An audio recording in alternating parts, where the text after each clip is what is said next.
오늘은 요한복음 15장을 읽었습니다. 자, 15장은 지금까지 예수님께서 떠나실 것에 대해서 얘기를 했을 때 제자들이 너무 두려워하고 걱정하고 때 너희는 근심하지 말라, 걱정하지 말라, 내가 또 너에게 보혜사를 보내주겠다, 이런 얘기로 그들을 위로하셨고 그들을 발을 닦아주시면서 서로 사랑하라고 얘기를 하셨어요. 자, 그러면서 이제 나는 참 포도나무다, 그리고 내 아버지는 농부고, 그리고 너희는 가지라라고 하는 것을 얘기를 하십니다. 참 포도나무, 예수는 포도나무며 우리는 거기 붙어있는 전부 다 가지다, 다 가지다. 그렇기 때문에, 그리고 이 나무가 잘 자라기 위해서 아버지는 농부로서 모든 것을 다 돌보시는 분이시다 라고 하는 이 관계성, 하나님과 예수님 그리고 우리들과의 관계성에 대해서 말씀을 하셨습니다. 자, 그래서 이 포도나무 가지, 나무에 붙어 있어야, 가지가 붙어 있어야 열매를 맺을 수가 있죠. 그래서 물은 4개 붙어 있어 열매를 맺지 아니한 가지는 아버지께서 그것을 제해 버리시고, 물을 열매 맺는 가지는 더 열매를 맺게 하여 그것을 깨끗하게 하시니라. 자, 포도나무는 모든 과일나무가 다 그렇습니다만은 열매를 맺는 가지와 맺지 않는 가지가 있어요. 물론 다 맺긴 맺지만 좋은 열매 맺는 가지, 또 나쁜 열매 맺는 가지가 있고, 또 가지가 너무 많으면 열매가 제대로 좋은 열매가 맺힐 수가 없기 때문에 농부는 그 가지 중에 제일 충실하고 좋은 가지들은 남겨놓고 부실한 가지들, 또 그냥 양분만 빨아먹을 수밖에 없는 그런 가지들은 다 잘라버려요. 다 제해버려요. 그래서 열매를 맺는 가지는 더 좋은 열매를 맺게 하려고 하고, 그래서 깨끗게 하죠. 그 주변의 것을 다 정리해버리고 한두 가지만 딱 남겨놓게 되는 것이죠. 너희는 내가 일러준 말로 이미 깨끗하여졌으니 내 안에 거하라, 나도 너희 안에 거하리라. 가지가 포도나무에 붙어있지 않으면 스스로 열매를 맺을 수 없음같이 너희도 내 안에 있지 않으면 그러하리라. 다시 말하면 이 붙어있다고 하는 그 자체가 그것은 포도나무인 동시에 포도나무 가지이고, 가지인 동시에 포도나무인 동시에 가지. 이게 다 연결이 되어 있는 것이지 이게 분리되어 있는 게 아니에요. 가지는 가지고 나무는 나무가 아니라 나무가 있으므로 가지가 있고, 가지가 있으므로 나무가 있는 것이고, 이 모든 게 같이 있는 것이고, 내가 너희 안에 너희가 내 안에, 우리는 하나라 이거야. 하나. 그래서 그리스도 안에 우리가 있다. 그리고 주님의 말씀을 깨끗하게 다 만들어 주셨어요. 그래서 나는 포도나무에 넌 가지라, 그가 내 안에 내가 그 안에 거하면 사람이 열매를 많이 맺나니 나를 떠나서 너희가 아무것도 할 수 없습니다. 정말 예수 그리스도 안에 붙어 있을 때 우리는 참된 열매를 맺게 되는 겁니다. 우리의 삶의 모든 과정들 이러는 일들이 다 열매가 아닙니까? 그 열매를 맺을 수가 있는 건데, 예수님을 떠나버리면 그 열매를 맺긴 맺되 어떤 열매를 맺어요? 세속적인 열매, 이런 세상적인 열매가 맺히지 참 열매가 맺혀질 수가 없어요. 이렇게 또 포도나무에 가지가 떨어져 버리면 그 가지는, 잘라버린 가지는 어때요? 모아서 불려 태워버릴 수밖에 없죠. 그건 열매를 맺을 수 없는 거니까 사람이 내 안에 거하지 아니하면 다시 잘라버렸으면 가지처럼 바뀌어버려서 말하니 사람들이 그것을 모아다가 불에 던져 사르느니라. 불에 던져 사를 수밖에 없어요. 아무 쓸모가 없는 것이 되기 때문에 너희가 내 안에 거하고 내 말이 너희에 거하면 무엇이든지 원하는 대로 구하라, 그리하면 이루리라. 가지가 나무에 붙어 있으면 열매를 맺기 위해서 가지는 나무에 요청하는 게 많아요. 이것저것 다 요청합니다. 그러면 그 가지가 요청하는 대로 이 나무는 공급해 주는 것이고, 농부는 그것에 합당하도록 거름을 다 주는 거예요. 그래서 충실한 열매가 맺힐 수 있어야 되거든요.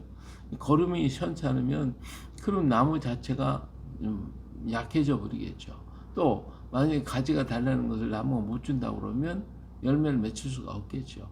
그렇기 때문에 이게 삼위일체로 다 잘 되는 거예요. 전부 다 합동해서 이루어서 좋은 열매를 맺도록 해주시는 거기 때문에 주 안에 거하기만 하면 무엇이든지 원하는 대로 구하라. 그러면 이룰 것이라고 했어요. 너희 열매를 많이 맺으면 내 아버지께서 영광을 받을 것이 너희는 내 제자가 되리라. 아버지께서 나를 사랑한 것 같이 나도 너희를 사랑하였으니 나의 사랑 안에 거하라. 예, 열매 많이 맺으면 누가 좋아해? 예, 나무가 칭찬을 받고 농부가 좋아할 것이고 모두가 다 기뻐하고 즐거워하게 될 것이죠. 이것이 곧 뭐냐? 이것이 사랑이라는 거예요. 아버지께서 나를 사랑한 같이 나도 너희를 사랑해. 이게 전부 다 연관 관계가 맺어지고 하는 것들이 전부 다 사랑의 역사라고 하는 것을 말씀해 주고 있어요. 내가 아버지의 계명을 지켜 그의 사랑 안에 거하는 것 같이 너희도 내 계명을 지키면 내 사랑 안에 거하리라. 예, 주님의 그 말씀 안에 거해서 그 말씀대로 거하는 그 자체가 붙어 있는 것이고 이것이 바로 뭐예요? 말씀을 주셨고 우리는 구하고 그리고 그 안에 있어서 항상 함께 하는 것. 이게 뭐예요? 서로 사랑의 관계잖아요. 나무가 가지와 연결돼서 항상 붙들고 보살피고 필요한 거 다 공급해주고 또 거기에 따라서 가지는 많은 열매를 맺혀주고 이게 뭐예요? 전부 다 사랑의 관계거든요. 사랑에 연결된 관계다. 마찬가지로 하나님과 예수님과 우리와의 관계가 서로 붙어 있어. 말씀을 지키고 하나님 앞에 구하고 그리고 말씀 안에 거하고 그리고 주님께서 공급해 주는 것. 이 모든 자체가 전부 다 사랑 속에서 이루어지는 것임을 말씀해 주고 있는 것이죠. 내가 이것을 너에게 이르면 내 기쁨이 너희 안에 있어 너희 기쁨이 충만하게 하리라. 충만하게 함이라. 내 기쁨은 곧 내가 너희를 사랑하는 것 같이 너희도 서로 사랑하는 것이다. 그렇기 때문에 나무와 가지가 사랑의 관계로 연결되어 있다고 하면 다른 가지하고의 관계는 어떠냐? 역시 그것도 하나예요. 그 가지가 그 나무에 붙어 있고 그래서 너도 붙어 있고 나도 붙어 있고 같이 붙어 있으면 우리는 다 하나의 나무란 말이에요. 그렇기 때문에 서로 교제하고 교류하게 되어 있기 때문에 이것이 바로 서로 사랑하라는 것이죠. 예, 서로 사랑하라. 예, 그래서 내 계명은 곧 내가 너희를 사랑한 것 같이 너희도 서로 사랑하라. 가지와 가지끼리도 남남이 아니다. 같이 붙어 있으니까 하나예요. 그래서 나무와 가지와 가지 사이 이 모든 것이 전부 다 하나다라고 하는 것이고 농부는 뭐 이 가지는 사랑하고 저 가지 사랑하지 않고 그러니까요. 잘라버리는 나무는 버리지만 붙어있는 가지는 농부가 다 관리하고 그를 돌보는 것이거든요. 이것이 바로 서로 사랑의 관계다. 서로 사랑하라. 이제부터는 너희를 종이라 하지 아니하였으니 종은 주인이 하는 것을 알지 못하면 너희를 친구라 했노니 내가 내 아버지께 들은 것을 다 너에게 알게 하였음이라. 예, 나무가 가지에 붙어있는 여러 가지들에게 똑같이 공급하는 것처럼 모든 것을 다 공급하는 것처럼 이제는 너희가 종이 아니고 나의 친구야, 나의 한 몸이야, 나와 같아 하는 것을 얘기해주고 있습니다. 그러면서 너희가 나를 택한 가지가 나무를 택한 게 아니잖아요. 나무가 가지를 택한 것이지. 그래서 너희가 나를 택한 것이 아니라 내가 너희를 택했노라고 분명히 말씀하고 있습니다. 그래요. 오늘 우리 주님께서 내가 주님을 택했다 그러면 나는 내 일이 바빠가지고 놓아버리고 내 뜻대로 걸어가고 있겠지만 그것이 아니라 예수님께서 나를 택해 붙들고 있기 때문에 내가 아무리 어려워 도망가려고 해도 나를 붙잡고 있으니까 절대로 도망갈 수가 없죠. 그리고 나는 주님을 잊어버릴 수도 있지만 주님은 나를 절대로 잊어버릴 수 있지 않으신다 이 말이야. 나를 붙들고 있으니까 그 가지가 나무에 붙어 있으니까 절대로 딴짓을 못하는 거죠. 항상 그 가지가 그 나무에 붙어 있는 거예요. 가지가 뭐 딴짓을 한다 할지라도 나무가 붙들고 있으니까 어떻게 하겠어요? 도망 못 가는 것이. 그래서 우리는 하나예요. 한 몸 하나예요. 그래서 예수님과 나라는 가지 너라는 가지 모두가 다 하나예요. 그렇기 때문에 서로 사랑하라. 세상이 너희를 미워하면 너희보다 먼저 나를 미워하는 것이고, 너희를 미워하는 것은 곧 누구를? 예수님을 미워하는 거. 예수님을 미워하는 것은 하나님을 미워하는 것이 되겠죠. 예, 너희가 세상에 속하였으면 세상이 자기 것을 사랑할 것이나 너희는 세상에 속한 자가 아니요 도리어 내가 너희를 세상에서 택하였기 때문에 세상이 너희를 미워하리라. 예, 내가 세상에 속해서 세상이 나를 사랑하겠죠. 그래서 나를 끌고 가겠지만 우리는 세상에 속한 자가 아니고 그리스도 안에 속한 자이기 때문에 주님이 나를 사랑하는 것이고, 그러니까 세상은 나를 보고 미워하는 것이죠. 그래서 우리가 하나님의 말씀을 전할 때 세상은 자꾸 미워하는 거예요. 온통 세상 사람들이 세상이 우리를 미워하고 우리를 무너뜨리게 하고 넘어지게 만들려고 하고, 오늘날 우리 나라에 이루어지는 이 모든 하나님의 역사가 이 땅에 이루어지고 있으니까 사탄 마귀는 이 나라를 갖다가 무너뜨려야만 해요.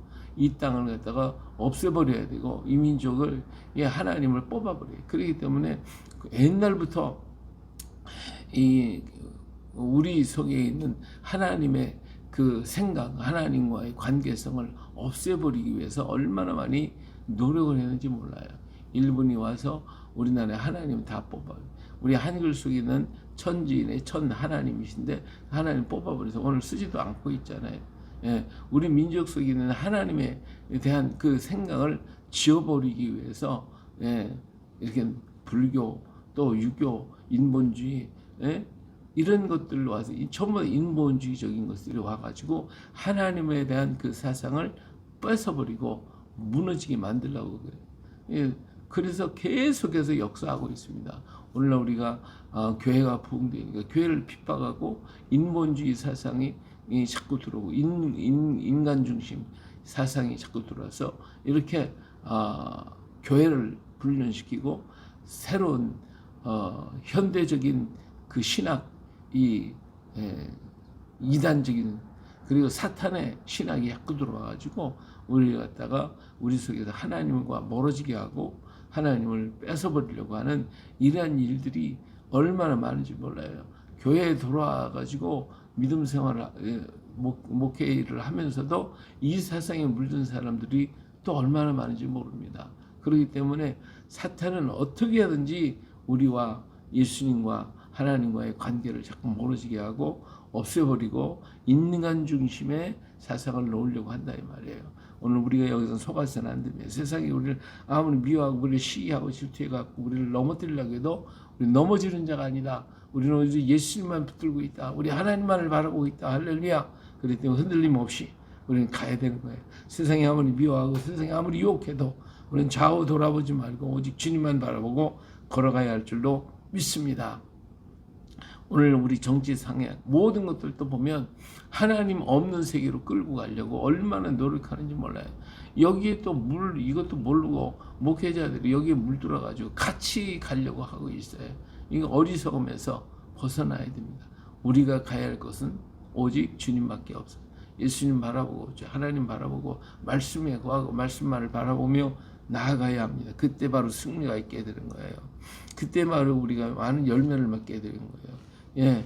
박해를 하고 또 유혹을 하고 또 미워하고 이런 여러 가지 일을 하고 있다 그 말이에요. 그러나 사람들이 내 이름으로 말미암아 이 모든 일을 너에게 하리니 이는 나를 보내신 이를 알지 못하면 내가 와서 그들에게 말하지 아니하였더라면 죄가 없었으려니와 지금은 그 죄를 핑계할 수 없는 우리 예수님께서 이 사실을 명확하게 선포했기 때문에 이제 그들에게 하나님의 심판이 이루어질 것임을 말씀해주고 있는 거예요. 그렇기 때문에 사탄 마귀는 우리를 미혹하고 우리를 속이고 또 아담과 하와 때부터 하나님과의 관계를 자꾸 멀게 만들었으니까 이런 거짓으로 우리를 갖다가 미혹해서 넘어지게 했으니까 마지막 날에 사탄은 잡아서 저 불못에 던져버릴 것이고 우리는 세상에서 우리를 구원하셔서 그리스도 얻기로 가까이 오는데 부르실 때에 주님이 택하셨을 때에 우리는 아멘하고 따라가는 사람, 복 있는 사람, 그렇지 않은 어리석은 사람이 되니까 우리 어리석은 자가 되지 말고 우리는 복 있는 자 돼요. 주의 음성 듣고 있는 자는 받아 더 풍성해 더 주기로 가까이 갈 것이고 없는 자는 있는 것까지도 뺏겨버릴 거예요.